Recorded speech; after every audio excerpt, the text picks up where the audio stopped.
The broadcast is now starting. All attendees are in listen-only mode. Good morning, everyone. Scott Earhart here with Insurance Agency Marketing Services. Special thank you to you all for taking time out of your busy day to join us. I know that there's a lot of things you could be doing with your time. We greatly appreciate you giving us a little bit of it today. Very, very good topic for you to see today. We're going to take a look at a presentation from Athene that they call Index U, and it's all about understanding understanding fixed indexed annuities, how they are created, how the indices work, and how to better position them to your clients. So very, very good topic today. And to dive into that, we have Mr. Mac Campbell from Athene with us. Mac, can you hear us? I can, Scott. Thank you for having me. Hey, thank you for your time, Mac. We really appreciate it. A couple of things before we hand it over to Mac. A few housekeeping items. First one is our phone number. It is there on the top left-hand side of your screen. Our number is 800-255-5055. If there is anything that we can be doing here at Insurance Agency Marketing Services to earn your business in the life or fixed annuity markets, please do not hesitate to give a call. We would absolutely love that opportunity. Second, I will be launching a poll or two today throughout the presentation. So if you would please take the time to click yes or no on those polling questions. We certainly appreciate everyone's participation. And then the final housekeeping item is questions. I know we're going to have a lot of questions today. This is a great topic to get a dialogue going about, and Mac does a great job of answering questions and being really transparent about the information. So please take the time to type any questions you have into the questions box. We will do the best we can to get them answered in the presentation. And if not, we can certainly handle any questions out of session here today or tomorrow. With that being said, I'm going to get into a few introductory slides and then get it over to Mac. I first of all want to talk about our Life and Annuity Academy. We host 3 to 4 life and annuity academies per year, and we are done with 2016, but we are starting to plan for our 2017 academies. As I talk about the Life and Annuity Academy, I will launch our first poll of the day, asking you if you have interest in learning more about it. What happens with our Life and Annuity Academies normally is we'll fly you in on a Wednesday and we will fly you home on a Friday afternoon. Now, what happens in these sessions are we will bring in internal staff from the office here. Normally, you will see myself, Mark Raymakers, who is our life director, and Matt Neal, our creative director.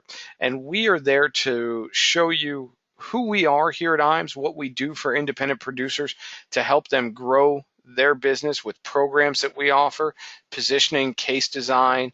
We'll get into what the creative department offers and how we can help you with branding and marketing as well. Also, you will meet Steve Murray and Charles Hiring. That they are our ownership and executive team. One of the things I think you'll find incredibly unique about Insurance Agency Marketing Services is you will have access to the decision makers here at IAMS. Steve and Charles want to get to know you. They want to get to know your business and how we can better tailor your experience at Insurance Agency Marketing Services. We will have a few representatives from different carriers come in to speak with you. Now, one thing I want to make really clear about our Life and Annuity Academy is this isn't a product roadshow. We will talk about product, but we're not trying to just throw a bunch of product at you. So when specific carriers have time to chat with you, they're not only going to talk to you about the products that they offer, but they're going to talk to you about where those products fit in the sales process and how they can help you to close more sales and grow your business. This is a sales and marketing conference, and we want you to walk away with new ideas, new techniques to close more sales and write more business. Now, one of the things I think is probably the most beneficial to the attendees about the Life and Annuity Academy is we'll bring in 4 of our sales coaches from throughout the country, and our sales coaches are top producers. To be a sales coach at Insurance Agency Marketing Services, you not only have to talk the talk, but you have to walk the walk as well. So these are multiple time top producer escape qualifiers. And what they're going to show you is exactly what they do in their day-to-day businesses so that you can implement that in your business and increase your sales. You'll have the ability to take that information home with you and use it in your own practice. So very, very beneficial there. Before I close down the poll and move on, I'd be amiss not to ask Mr. Campbell for any information he'd like or any thoughts he might have about a Life and Annuity Academy. Mac's been a part of several of our academies. So, Mac, anything you'd like to add? Thanks, Scott. Yeah, thanks for the opportunity. You know, it's just to sort of perhaps reinforce a couple of the items that you had discussed there a moment ago. You know, as you mentioned, you know, Scott, we have been involved here at Athene with you guys on several of those academies, and you know, from our perspective, we love having producers into our home office and getting the opportunity to show them, you know, what we're about. But that last point you made about really being there for one another, I think, is the most important part of these academies, at least that I've seen. Even after our portion, the company portion is done, I tend to stick around as well as my team to listen in on the rest of the meeting, and there's a ton of opportunity for the producers attending these events to share ideas with one another. You know, I've traveled all over the country for over many years and talked to a lot of different producers, and the reality is there's a lot of different ways you can succeed in this business. There's no one size fits all, and to be able to share that with one another in a collaborative environment, I think is just a great opportunity. So if you have not thought about attending one of those sessions, please do call the folks at IAMS and on Scott's team and get signed up there. So thanks, Scott. Hey, thank you, Mac. Appreciate the feedback, and as always, we appreciate the Athene's partnership in these academies. So, with that being said, we're going to close down the poll and move on. If you haven't taken the time to click yes or no, if you would please do so. We certainly appreciate everyone's participation there. Okay, let's move on. I mentioned Matt Neal in our previous slide. He is our creative director. He heads up what we call IAMS Creative. And we have an in-house creative team with graphic design and online services that are available to IAMS licensed producers. We can do everything, again, from basic marketing, talking about logo, business card, mission statement, stationery, things like that, all the way up to video creation and deployment of television advertisement. If you need it, we can do it. If you would like to chat with Matt about what he and his team do, I'd highly encourage you to give us a call here at the office and just ask for Matt Neal. He'd be more than happy to talk with you about what he and his team do. And I think you'd be pleasantly surprised at the quality you'll receive from insurance agency marketing services, as well as the pricing as compared to who you may be using in your local market. With that being said, if you do have any questions, want to chat about creative, don't hesitate to give me or Matt a call. Matt is here in the office every day, so he'd love to have that conversation with you. New producer bonus for those of you who are new to insurance agency marketing services, or if this is your first introduction to insurance agency marketing services, we want to offer you a new producer bonus or a fast start bonus. This is based on production within your first 180 days of being licensed with IAMS, and you can cash in at any one of these 3 levels. As you can see at each level, there's all sorts of great things to pick from: cash rewards, business building tools, personal perks. If you'd like to know a little bit more about how new producer bonus works or where you stand as far as qualification for new producer bonus, don't hesitate to give me a call. We can get that information for you readily. Following on new producer bonus, I want to continue talking about giving back to your business and more programs that we have here at IAMS to partner with you in growing your business. And I'm going to start on the right-hand side of this slide with marketing reimbursement. Rough numbers on that are for every $100,000 in FIA premium you place with IAMS, we're going to put $200 into your marketing reimbursement account.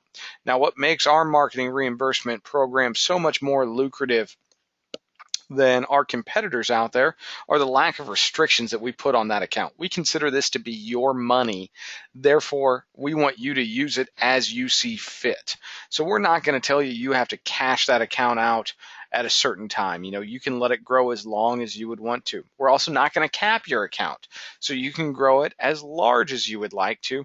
And the real difference between us and our competitors in the industry is that we're not going to tell you you can only use it for certain vendors. If you have vendors that you are comfortable with, that you've had success with in the past for different marketing expenses, we want you to continue to use that relationship. All we ask is that you go out and purchase it, submit the receipt to us, and we'll cut you a check. Very, very lucrative program. It's almost like having an override on business you're already writing. So I would encourage you to take advantage of it. If you would like to know more about marketing reimbursement, or if you'd like me to calculate how much is in your account, just let me know. We can get that done for you. I'm going to move on to the left-hand side of our screen now in our referred producer program. Our business here on the wholesale side of the industry is eerily similar to yours out there in the field, in that the best leads we're ever going to get are referrals from our valued clients or you, our valued producer. So we want to make it worth your while to refer other licensed individuals to us. When you refer a licensed producer over to IAMS and they choose to license with any of our 50+ carriers, we're going to send you a check for $50 just as a thank you for the referral. Now, where the real money comes in is as your referral writes business, we're going to give you an override on that business. I can tell you right now that we cut checks at least quarterly on these accounts, and Steve and Charles sign checks for thousands and thousands of dollars at a time. It can be very, very lucrative for you, and we think it's a great way to say thank you and show you how much we do appreciate and value your referrals. With that in mind, if there is a producer that you think could benefit from working with us here at Insurance Agency Marketing Services, and you'd like to get involved with the referred producer program and get some of those dollars flowing your way, please type in any name and contact information you have for that producer into the questions box, and I'll do the best I can to get them recruited over to Insurance Agency Marketing Services and get you on your way to earning some RPM dollars. That actually brings me to the end of my slides, Max. So if you're ready, I'm going to give you control of the presentation. Great. Thanks, Scott. You should have control here now. Okay. Terrific. If you would, Scott, just let me know if you can hear me okay. In addition, if you can see that slide, the index U on the screen, we'll get going. Absolutely. I can see the slide and we can hear you great, Mac. Great. Thanks again, Scott, for the words of introduction. Always a pleasure doing these webcasts with you. This is, if you're listening to us for the first time, we are, just know that Athene has a complete complement of indexed annuities available, whether you're looking for accumulation opportunities or income opportunities for customers. What we're going to focus on today, though, not the product side really, is the engine that drives our portfolio. And we're going to kind of take a step back and talk about sort of the evolution of indexed annuities and namely the various indices that have developed. We're going to start sort of simple, talk about why indexed annuities make sense, why certain strategies, different designs make sense in different types of markets. And then we're going to quickly get into sort of the evolution. What we've seen, just an exploding trend over the last, call it 6 to 8 years in our space, the use of alternative indices to help drive value and growth for clients. A lot of these concepts, I think, would prove to be very beneficial, sort of on a yellow pad, if you will, in front of customers to help explain how these products are valued, how the growth is driven by the underlying indices. So with that, quick agenda here, what we'll cover over the next, call it 30 minutes or so. I mentioned we're going to take a look back at the basics, just very briefly. We'll get into what exactly an index is, and then, as I mentioned before, we'll talk about the evolution of these indexes or indices in the fixed indexed annuity space. So if you would, if you consider the annuity spectrum, here we've got, across the bottom, we've got a spectrum of risk, lower risk instruments, higher risk to the right. Of course, the lower you go, typically the less of an opportunity for upside. The higher risk you take, typically speaking, the opposite is true. You get higher return than the lower risk stuff. So If we go to the very conservative low risk side, you've got your straight income annuity, your SPIA, your immediate annuity, even perhaps your deferred immediate that we're seeing in the marketplace now. On the opposite side of that spectrum, you got the variable annuity, higher risk but potentially much higher return. And then of course in the middle, but probably slightly more down towards the lower risk side, is your traditional fixed rate annuity, whether it's a multi-year guarantee or just a declared rate annuity. And then along came the indexed annuity 10 or 20 years ago, the fixed indexed annuity. We think that kind of sits perfectly in the middle between your typical fixed annuity, but again, with none of the risk of a variable annuity. What we're noticing in the business is we're starting to see this convergence to the middle, where with interest rates as low as they are and have been in the marketplace generally for the last really 6 to 8 years, it's challenging to get good growth from just a regular fixed annuity. So we're starting to see a lot of those clients move towards the indexed annuity opportunity. On the other side of that, a lot of variable annuities, while the upside is still there, typically they're very costly. If you ever compared a variable annuity to a fixed indexed annuity from a pure cost perspective, there really is no comparison. So we are starting to see on the other side as well, variable annuity prospects and customers come to the fixed indexed annuity proposition as well. So let's dig a little deeper into the indexed annuity proposition. We know that if you look at that dark circle in the middle, that's sort of the protection. We know that the carriers will not allow the client to lose any money. There is absolutely no downside market risk within an indexed annuity. And then you've got another layer of guaranteed growth. And that varies by product and company, where we're going to have a fixed rate of interest for a set period of time available on top of that downside market protection. And then, of course, the outer ring there refers to the potential growth. These are interest credits based in part on the performance of a market index that's contained within the product. So that's effectively how an indexed annuity is designed. Market downside protection, some element of guaranteed growth, and then ultimately potential growth by the tracking some sort of index available in the product itself. So let's take a look at how this actually works when we get down to the contract level. So on the far left of the screen, we've got your actual index. So again, what goes up also can go down as well, as we know. So the underlying index may either increase or decrease in value depending on what the index objectives are. And then the arrow in the middle is sort of your indexed annuity proposition looked at another way. The phrase zero is your hero. Essentially what that means, if the market's negative, the indexed annuity will not be. So that's a good thing. The insurer basically guarantees against loss if the index does happen to decrease in value. And we do that by typically buying options or hedging that risk. Now, it's what you keep the counts at the end of the day. So because the insurance company is taking all the risk on the downside, we pay for that by limiting what the client will receive on the upside. So the owner then receives a portion of the actual index return in the form of an interest credit. The portion received by the owner reflects the cost, as I mentioned before, of the insurer buying those underlying hedges to make sure there is no downside risk there. So let's take a look at some very common crediting strategies. And really you look at 3 different headings. You've got a cap strategy, you've got a spread strategy, and then of course a participation rate strategy. Now a cap, as we know, is what it is. It's a ceiling. It's applied to the index change. So for example, if we have a 4% cap on a product, and we know the index earns 4%, well that's easy, they get all of it. The index earns 8%, they're still capped at that 4%, and so on and so forth. So 4 is the absolute cap or ceiling the client would get in that scenario. A spread type strategy is a rate that is deducted from an index return as part of its design. So again, going back to the example, on a 4% marketplace, if there's a 2% spread, carrier subtracts 2, client gets the rest, that's 2%. In this strategy, the more the market returns, the more they get as well. So if the market does 8 or even 12%, take the 2% away, they're getting 6 and 10 respectively. Participation rate, slightly different. This is where a client gets a percentage of any index increase. So in this example, we're using 90% participation. You can see there the numbers on the far right there. 4%, they get 90% of that, which is 3.6. 90% of 8 is 7.2, and then of course 10.8 is 90% of 12% in the index return.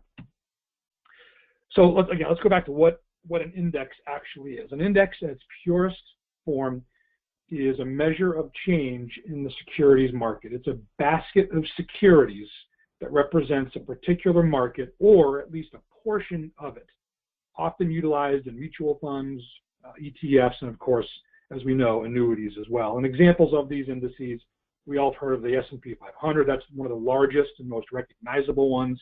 Of course, the Dow Jones Industrial Average is another one as well. So let's take a look at what index is best. And this is an interesting slide.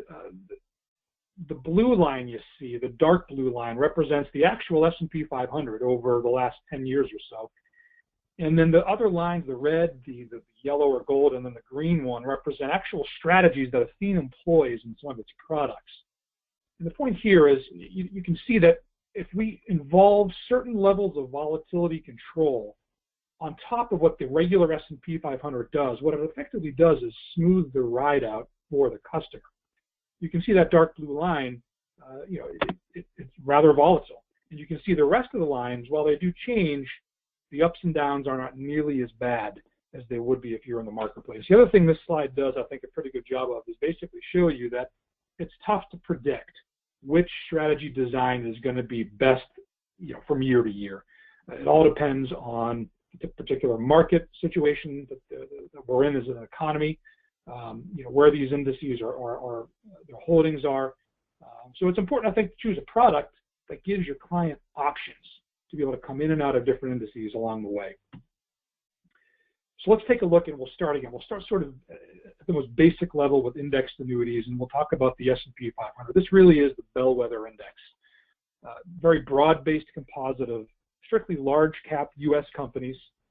This index first appeared in the indexed annuity space back in 1995, believe it or not. And even today, over 50% of all indexed annuity crediting strategies are still based on the S&P 500 itself. But again, that makes sense. It's one of the most easily recognizable indices. It's the one that's most easily tracked. Most prospects and customers are well aware of the index, so it makes a lot of sense that it still receives heavy use today. But now let's start switching gears slightly here and talking about this evolution I mentioned before of traditional index designs to what we call alternative indices. So over the last 5 years, we've seen an interesting trend develop. You can see that in the Q1 of 2011 on the left side there, again, the S&P 500 really dominated the space. Over 63% of the index strategies used the S&P 500. On the opposite side, the alternative index space was virtually non-existent. You can see there was hardly any alternative indexes in existence at that point. Fast forward Q1 of this year, S&P 500, as I mentioned before, is still a big player, but look at the growth in the alternative index market. From absolutely nothing 5 years ago to almost a quarter of the marketplace. So clearly, these are a growing trend, an important trend, and I believe, as you'll see in a few moments, an opportunity to provide a tremendous growth for your clients in an interest rate environment where it's tough to do that. So we've talked about what an index is.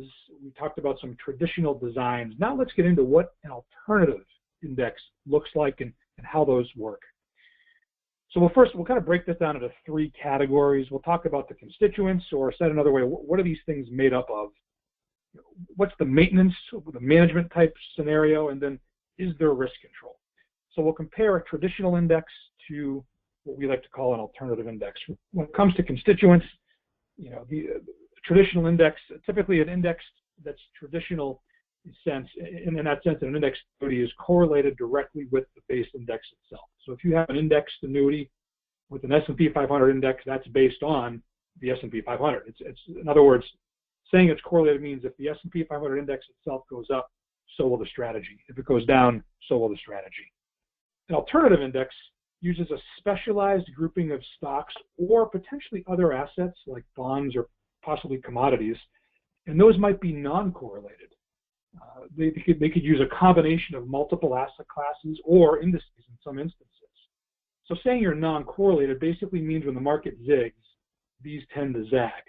So if the general marketplace is up, there's an opportunity for these. They may not be up as much, but if it's down, they could be up where other indices are down. So it might be good to have a non-correlated index for some customers. In terms of maintenance, with the traditional index that's directly correlated to the index it's based on, really it's essentially static. It just simply tracks that index. With many alternative indices, though, there are rules-based algorithms that drive rebalancing or reweighting of the different asset classes, and that happens automatically, which is a good thing because that takes emotion out of the equation completely. It happens automatically at the index level. The client doesn't have to see that on the statement. Typically, the insurance company is not engaging in that activity. It's just a formula that is applied to the actual base index itself. And then risk control with the traditional index, typically there is none. There is typically some with an alternative index, though. And the reason there is, it employs a risk control mechanism to help stabilize returns. And we'll get into what that means to both the customer and the company in just a minute. So as we start looking at what volatility control does, this is a great slide. And we actually have client-approved pieces at Athene that have this chart on it that you can kind of show your customers. So if we take your base index on the far left, and volatility, we'll go to the top part of the chart first. Volatility on a given day happens to increase in the general marketplace of that index. What will happen automatically at the index level is the position of the equity-based portion of that index will decrease, and the cash portion or bond portion in some instances will increase. However, in times where volatility is low, the opposite happens. The indexed portion will increase, the cash weight will decrease. That effectively smooths the ride out for the customer. It eliminates those extreme highs and those extreme lows. And that ultimately makes it easier for insurance companies to price, and we can in turn translate that over to the customer with better rates. So let's take again a look at a version of that slide that we just saw a minute ago. And again, here's a quick look. That dark blue line once again is the actual S&P 500 index return over the last 10 years. The light blue line is the S&P 500 index with a layer of volatility control. So you can see what we just outlined on the slide previous to this one. I mentioned before that we eliminate the highs and lows using volatility control. You can see what that looks like for the client. The starting point and the end point were virtually the same, but the pathway to get there was a heck of a lot different. You can see that light blue or green line is a lot smoother. And again, as I mentioned before, smoother line makes it easier for companies to price and allows us to return better value to clients ultimately. So here's just an example of what a couple of alternative indexes might look like. And these are actually two that we employ in some of our indexed annuities today. We have one that, well, again, think of those three headings. Constituents, what are these things made up of? What's the maintenance? And then is there a layer of risk control?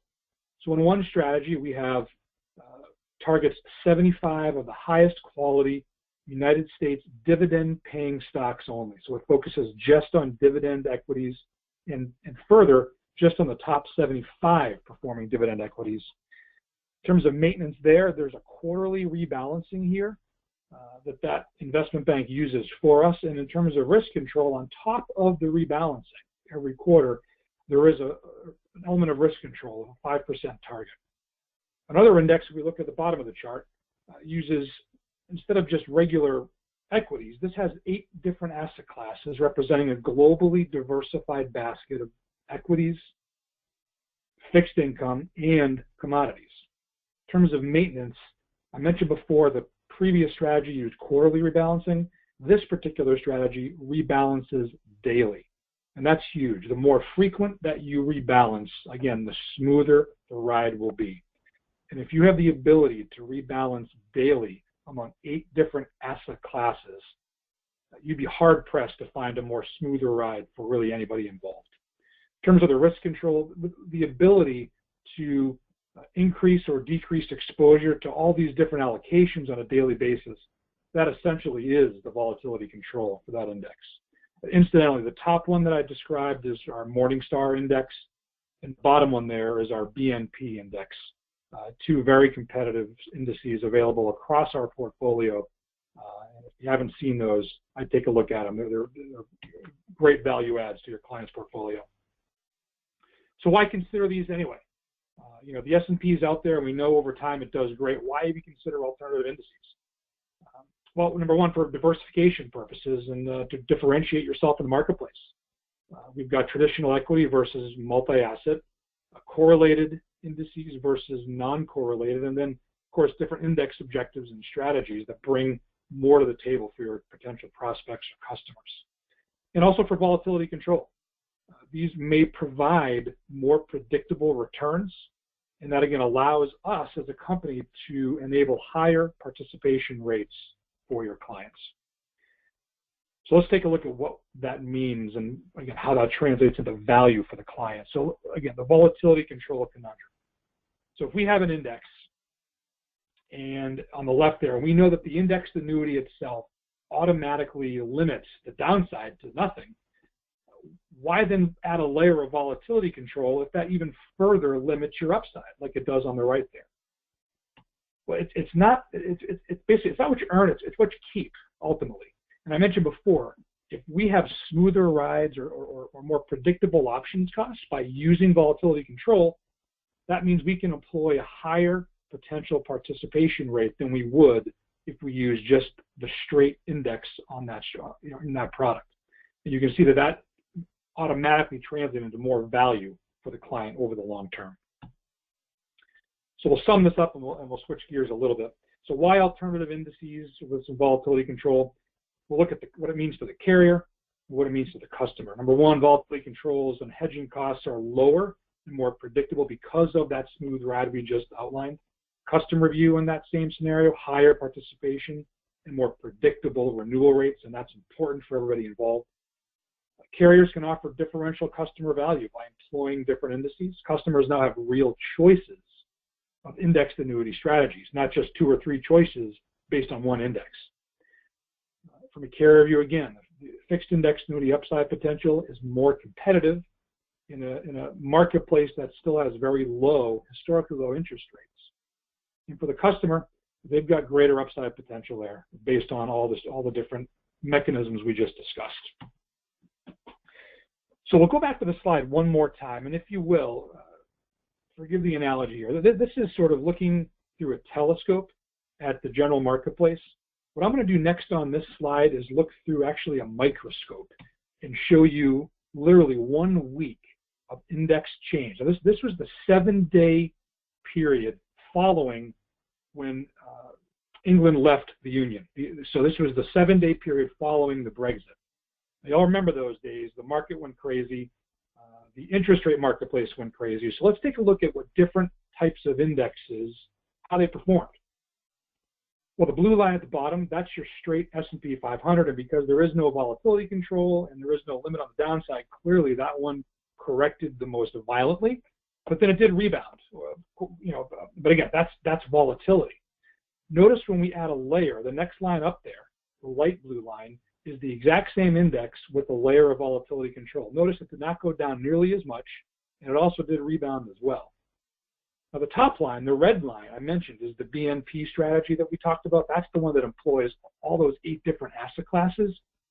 Because that's non-correlated to the S&P 500, when the S&P zigged and went down, the BNP had the ability to, again, daily rebalance and pick an allocation each day that maximized growth for the client, and in this instance, it went up each day. So you can see why it makes sense to choose a product that has indexed options that give the client choices. I'm not telling you that the BNP is always going to be the best. It may not be, but if you had a choice and you had clients' money in the S&P 500 versus the BNP during this 7-day stretch, clearly you can see the end result. So a very, I think, interesting exercise to look at over a shorter period of time how different indexes perform, particularly when you add layers of volatility control or additional diversity. So at Athene, when we look to add a new index to our portfolio, we look at really 3 main things. Number one, is it a strong design? Is it reputable? Is the investment bank we may partner with, is it a good brand name? I think that we've got a ton of brand equity, of course, in Athene itself, but you look at Morningstar, You look at BNP, these are some of the largest investment banks, most reputable investment banks in the world today. Second thing we look at is it a good fit for what we already have today? We don't want to pick a strategy or design one or partner with an investment bank to help us design one that already does something that we already have in our portfolio. That makes no sense. That benefits nobody. We want to make sure the strategies we choose moving forward complement what we already have in the portfolio. And then most importantly, the third thing, is it a solid value? We like to think we choose indexes not for what they've done, but more what they will do down the road. We look prospectively, not retroactively, and we strongly believe the indices that we've chosen will perform for the client. Now, this is a lengthy process. We've got to make sure we do our due diligence, and this takes up to a year for us to decide on one. So when we develop a strategy, trust me, it is not done lightly. We make sure it's a strong design, a good complementary fit, and then again, a solid value for your clients. So let's switch gears a little bit here and talk a bit about illustrations and just a couple of things to be on the lookout for. So again, beware of this back testing bias that sometimes exists in our marketplace. Most alternative indices, you can see the words on the slide there, they're available in FIAs today. They have relatively short actual histories, so that forces companies to hypothetically backtest these strategies based on today's rates and what they would have done had they been around at a given time, in past history. Underlying component indices may have longer records, but algorithms and results may benefit from hindsight. So there's been a lot of regulatory sensitivity surrounding this. 5 years ago, a carrier could develop an index that maybe had a bond component, and if you were to backtest indexes with a bond component over the last 10 to 20 years, well, they killed it. Because what have interest rates done over the last 2 decades? Interest rates have dropped almost every year since then, and we all know the way bonds work. When interest rates go down, prices go up. That means performance improves for bondholders that have them. So backtesting an index with a bond bias looks really good retroactively, but if you believe, like I do, over the next 10 to 20 years, rates have to go up at some point, those same strategies might not look so good. So make sure you choose an index that has a robust, responsible method of backtesting. At Athene, we look, depending on the strategy you sell, we go back 10 to 15 to 20 years in some instances, and we simulate buying a policy with that index every single day over the course of that 20-year period, and that's how we develop our illustrated rates. Very conservative, and again, we believe that looking at more market cycles is much better for the client, more realistic for the client than looking at fewer. And here's case in point. Let's take a look at a quick illustration comparison. If you put yourself in a customer's shoes, you're approached from an advisor, and they've got here, we've got 2 different products to show you. Product number 1, you can see the income amount is $4,100. Wouldn't you know it's identical out of the gate to product number 2. Let's go down 10 years, and we see that product number 1, due to the index growth that we employed on this illustration, it grew to almost $13,500 in terms of an income payment annually. Product number 2, meanwhile, lagged and did just over $9,000, almost $4,000 less or over that for the client. So if you're the client, I think the choice is easy, right? Of course you choose number 1 versus number 2. The reality is these are both in the exact same product. We just chose different starting points for the index.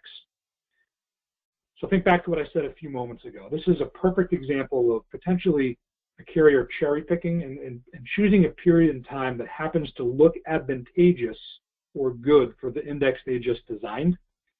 That's why I think it's important to not just pick one quick snapshot of history.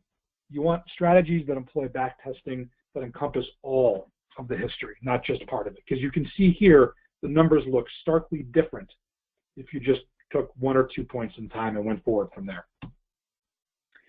So in summary, Scott, and then I'll turn it back over to you. A lot of information. I don't expect that you'll get all of this in one presentation. We're going to probably do this a couple more times over the next few months. And certainly my sales team on the inside, Robert Johnson and John Cravens, they are very schooled in this content as well. So feel free to call them. and ask any questions, and they'd be happy to step you through some of these concepts and these different pricing mechanisms.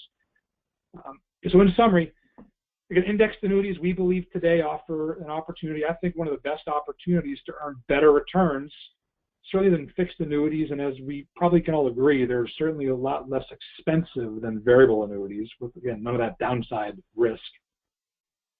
There's a wide array of new strategies that have emerged over the last 8 to 10 years, often utilizing alternative indices and different types of volatility control. So at Athene, we believe in a formula.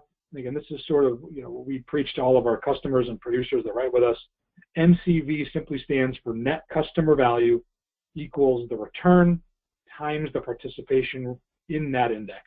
And that ultimately, again, translates into value for your client, that net customer value. So with that, Scott, I'm sure there's some questions that we can address. If you want, you can kind of take the control back from me, and I'm happy to, looks like we have about 20 minutes here. Happy to take any questions about the slides we just went through, or for that matter, Athene as a company, or anything else. So I'll turn it to you.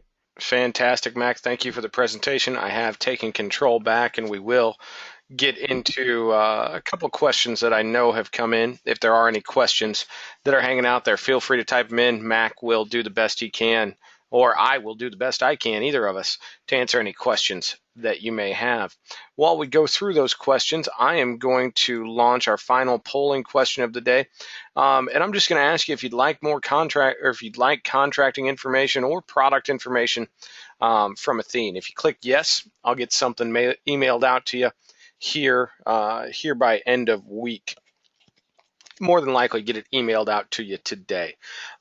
So please do take the time to just click yes or no in that polling question. First question that came in, Mac, I'm going to read this to you verbatim and then just let you run with it. How close of a fit does the non-correlated index have? High non-correlated or loosely? Well, it kind of depends on the index design itself. And I'll give you a good example. Just, I mentioned two specific indices in Athene's portfolio as part of this presentation, the Morningstar and then the BNP. So if we compare, just for base comparison purposes, those two indices to the S&P 500 index, and again, we'll use the bellwether, right? That's one everyone knows, everyone tracks, everyone sees every day in the market. Looking at the Morningstar, that's not going to be as non-correlated as the BNP one would. And the reason is, if you look at the S&P 500 targets typically large cap equities in the United States. The Morningstar index targets large cap equities as well, only with dividend yields attached, the best dividend yields. So because they're using the same effective asset class, equities, and they're both largely domestic and in the same sector, large cap, you're going to likely see pretty high correlation there. They're going to be pretty similar, but because we're targeting just dividend yielding equities, though, if you were to separate dividend yielding equities and non-dividend one, and then look at the performance over time, the dividend ones are better. That when a company pays a dividend, it means they've arrived. They're looking for over the long term. But again, if you compare the Morningstar one, which is pretty tightly correlated to the S&P 500 because of their makeup, you compare that to the BNP, which is, I guess to use your terminology in a question, very loosely correlated to the S&P because we've got different asset classes, we've got fixed income, we've got commodities, and we've got different geographies. We've got the United States, we've got Europe, and we have Japan. So that's an index that's going to be very non-correlated or loosely correlated to the S&P 500. So really, that's a long answer to your question, but it really depends on the makeup of the alternative index. Typically speaking, if you have an alternative index with multiple asset classes, that's going to be not as correlated to the general marketplace. If you've got an alternative index with, with a version of a U.S.-based index like the Dow Jones or S&P, but maybe there's a volatility measure, that's going to be more correlated. but again, it won't be as violent in its volatility. Scott, I hope that helps clarify that a little bit. I believe it did. I believe it did. Thank you for your answer there. Pretty good question came in, and it reads, if I have a choice between a volatility or a risk control of 8% or a risk control of 5%, which one would be better for the client? Their understanding is 8% would be a better fit simply because the structure of an FIA already protects on the downside. Comments on that, Mac? Yeah, I do have a couple thoughts on that, and I'll give you the suitability answer first. Depends on your client. Okay, with that said, let's get into what the difference is between 8% and 5%. I tend to agree with the person who asked that question. Just incidentally, the whole idea, I believe, of an indexed annuity is to eliminate downside and give the client the best opportunity for upside that may exist given a certain strategy design. Now, if you look at a 5% risk control, now let's sort of define what that means, and I think you'll see why an 8% could be more advantageous after we do that. Let's look at the regular S&P 500, and let's just, for argument's sake, the actuaries at my company have told me, generally speaking, the S&P 500 volatility target is, call it 15%. Well, if we have a strategy that employs a 5% volatility control on the S&P, that means that's roughly a third, right? A third of 15. That means at any given time, that means that strategy is going to have a third of its holdings in the equity position, 2/3 of its holding in a fixed cash or a bond position. So that's a strategy that clearly will not go up as high based on the S&P 500 increases, because most of the assets in times of normal volatility are in a fixed income position. Now, we look at the 8% design, well, that's almost half. In fact, it's over half. 8% is over half of 15. That means that at any given time, that means over half of the position is going to be in equities versus fixed income. So as the market increases, the 8% volatility control should appreciate in value more, just simply because there's a larger equity position there. Now again, if we know the indexed annuity design itself limits any downside, why wouldn't you give your client the best opportunity for upside? And to me, this is just Mac talking, that means employing an 8% over a 5%. There are going to be more conservative clients out there for sure, and a 5% will be more predictable. There's no question about it. But I believe if you compare over time the 5 versus the 8, just based on their design, the 8% will provide a better upside. I would tend to agree with you on that, Mac, and thank you for your commentary on that. Really good question here, and there's some really good answers to it. Who is BNP? Yeah, BNP. That is a great question. It's funny because BNP Paribas is, believe it or not, the third largest investment bank in the world by assets. You would think, as big as they are, they'd be a household name here, and they will be. If you are a fan of tennis at all, they sponsor the French Open each and every year, BNP Paribas. So they're one of the most reputable worldwide investment banks across the globe, and we were very lucky to partner with them on an exclusive basis to develop the strategy with us that's part of our indexed annuity. So, because they're not a household name, one of the things we did when we partnered with them is we developed a website that is completely client approved, and call the folks at IAMS or my sales team, Robert or John. We can give you the website address for that index.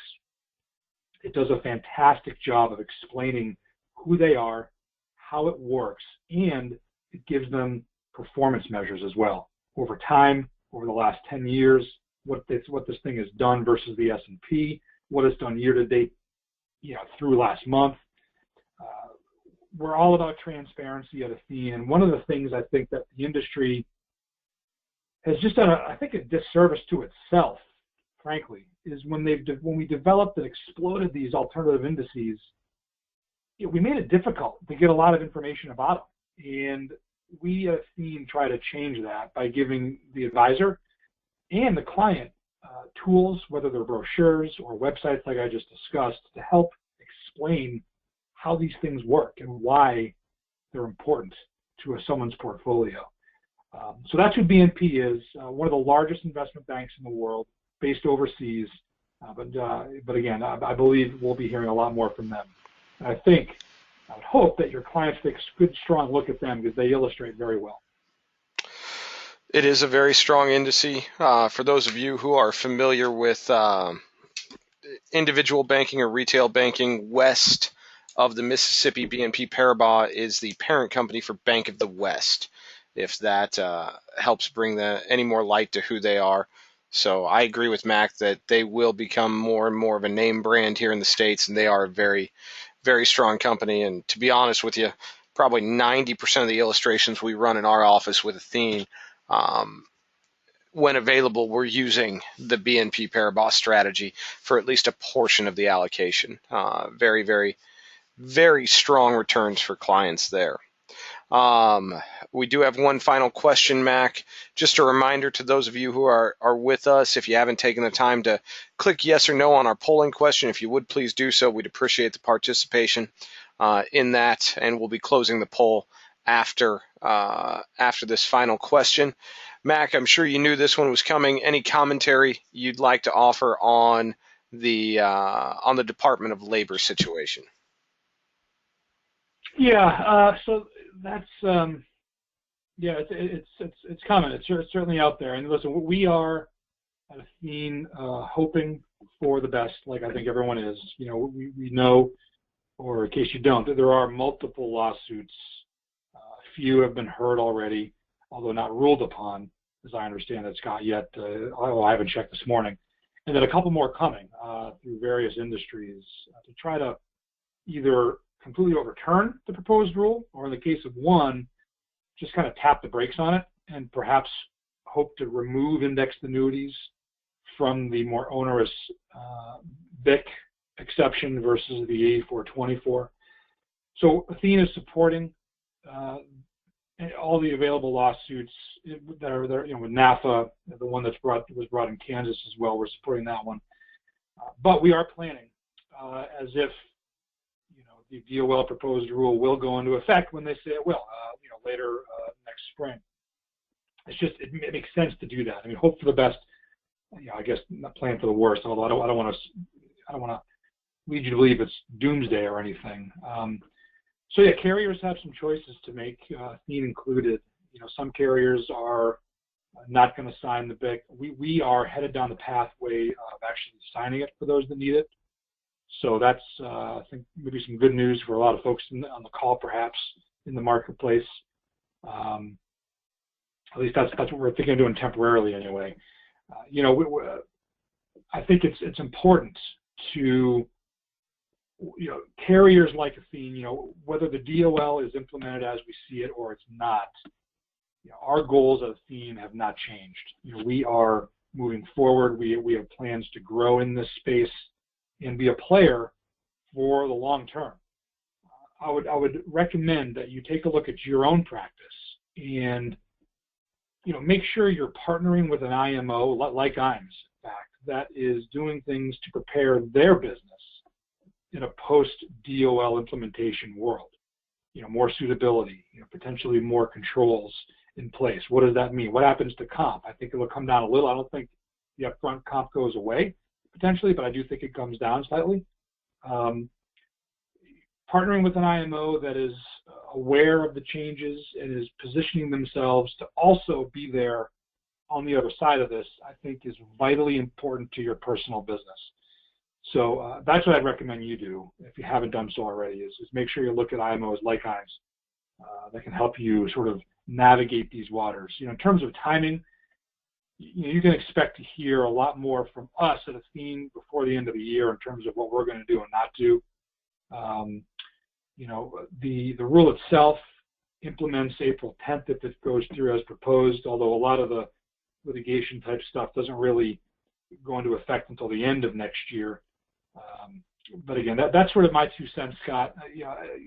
There's still a lot of unknowns until we see if these lawsuits work. We're kind of we're not. I don't want to say we're in a holding pattern because we're planning for all contingencies, but we are eager to hear how these judges will rule, and then we'll go from there. Absolutely, and completely agreed. I did look this morning. As of this morning, the judge in Washington has not released his ruling yet, Mac. I don't expect anything out of Kansas before the end of October. And then obviously there's a lawsuit in Texas that will not be heard until late November. So there is a lot of unknown out there. Before we close it down, just a couple of comments from the IAMS side. I want to echo what Max said.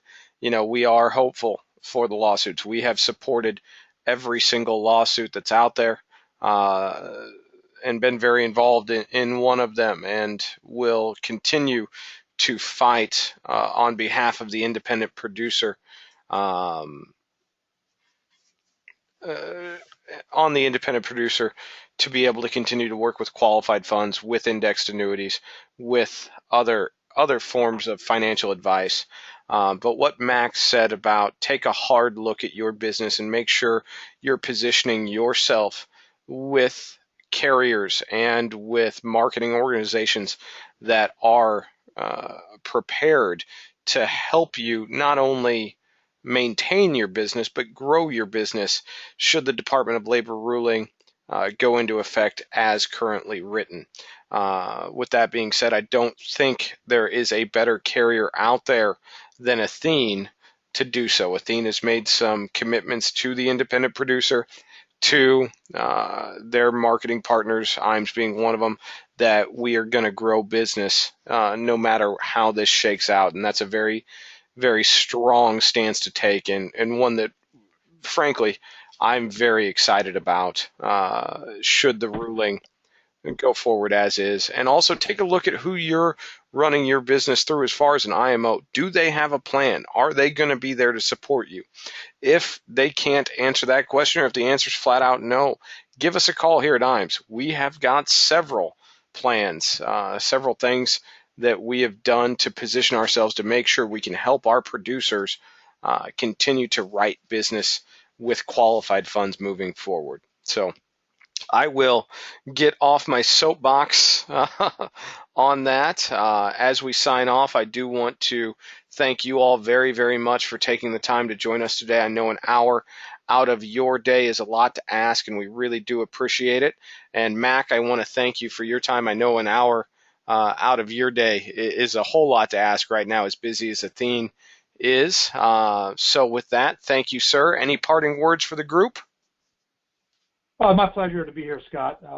Love doing this kind of event. And, so just what you heard and saw today, everybody, this is sort of the cover slide, if you recall, is sort of it's called Index University. This is the first of what you see several slides, presentations, videos, brain sharks available to really help you tell your clients the indexed story.